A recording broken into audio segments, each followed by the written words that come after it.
อีแลนต้าออปชั่นเต็มปี 2017 กล่องจอครบบอสไฟฟ้าปุ่มสตาร์ทแอร์ดังเนาะเดี๋ยวพาทุกท่านไปทำสดกันเลยไป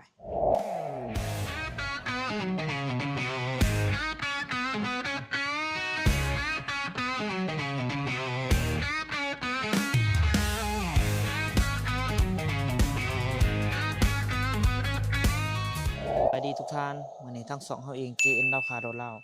กับ JN ผู้รีวิวโจนัสตันตสอนวันนี้ไม่รถคำว่าใหม่เนาะเป็นรถเก๋ง Hyundai Elantra ปี 2017 ออปชั่นเต็มเกียร์ออโต้บบไฟฟ้าปุ่มสตาร์ทแอร์หลังสายเริ่มศูนย์โคราชเนาะเซ็นเซอร์ถอยกล่องจอครบเนาะเป็นรุ่น GLS เนาะออปชั่นเต็มให้มาเต็มเลยงามๆรถเดิมโมตามโบปินเอกสารครบสดผ่อนเท่าไหร่โมมาลงกันไหนราคาเต็มคันนี้ถึกอยู่335 ล้านกีบเนาะมาบอกตัวจริงกับโอ้ร่มต่อรองกันได้มีของแจกของแถมหลายอย่างพร้อมกับส่วนลดทุกท่านเด้อในส่วนท้ายปีนี้เนาะโทรกันทุกครั้ง9733ตัว6 7กับเดี๋ยวพาทุกท่านไปเบิ่งรถทางในเด้อทุกท่านมาเบิ่งทางในเนาะทางในเป็นสีดำตัดสีเทางามๆพวงมาลัยมัลติฟังก์ชันเบาะหนังเนาะ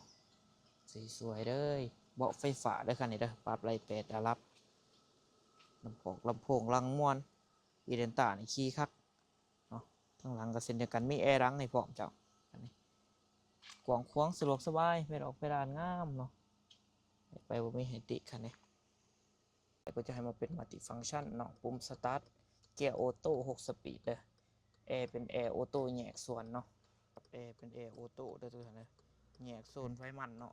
ไฟอยากมักเย็นไฟอยากวางห่อนก็สามารถปรับอะไรโหมดของไฟของมันได้ทุกท่านแล้วก็พร้อมกับมีจอมีกล่องถอยเซ็นเซอร์ถอยให้พร้อมออปชั่นที่ว่าให้มาครบเลย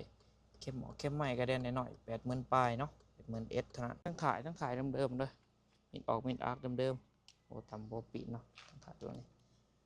ทั้งหลังเนาะยางสกกัวกระดิกกระแจครบเลยแอร์รังเย็นสบายเนาะกล่องควงข้างหลังงามเนาะตัวนี้ก็เช่นเดียวกันงามตาบอดบโลมีแอร์แบ็กให้พร้อมเนาะตัวนี้ความปลอดภัยเวลาเกิดอุบัติเหตุก็จะมีแอร์แบ็กทงลมเด็กออกมาเพื่อเซฟโซนของเราเองเนาะอาร์คเดิมๆโบตามโบปีเด้อคันนี้สวยๆก็เช่นเดียวกันเดิมๆงามๆเดียวกันเด้อมีออกมีอาร์คงามๆเด้อรถทุกคันที่รีวิวโบตามโบปีแน่นอนคันตามคันปีเราจะบอกตามตัวจริงบางที่ก็น่าจะบอกเอามาให้รีวิวให้ทุกท่านได้เห็นเลยข้างในของจักรข้างในของเครื่องเป็นจักร1,600เด้อประหยัดน้ำมันคันนี้รถในสภาพเดิมเนาะรถเดิมเขาเบิ่งโลโก้ฮอนไดจะอยู่นี่เนาะโลโก้ฮอนไดจะอยู่นี่หัวน็อตบ่ทันได้แก้ได้มากเนาะแต่มีมิดออกมิดอาร์คเดิมๆจากโรงงานเด้อขั้นเนาะขั้นหนาพวกขาตายังต่างๆบริหักได้ยังเนาะในสภาพเดิมเบิดนะโลโก้ฮอนไดอยู่ครบจากบ่มีอายบ่มีควันเนาะบ่หัวบ่ซึมนิ่มๆแน่นๆเนาะกระป๋องกระโปรงทุกอย่างเดิมซิลิโคนยึดเขานิ่มๆจากโรงงานเบิดทุกอย่างจะฝากไปเตือนทุกท่านเด้อกับ Hyundai Elantra ปี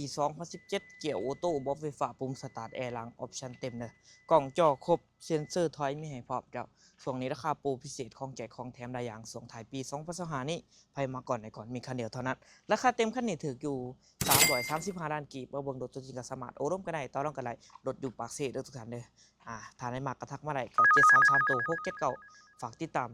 ทุกช่องทาง JN เราขาดรถเราขับเจ้าเองโจนัสจันทสอนขอขอบใจทุกท่านใด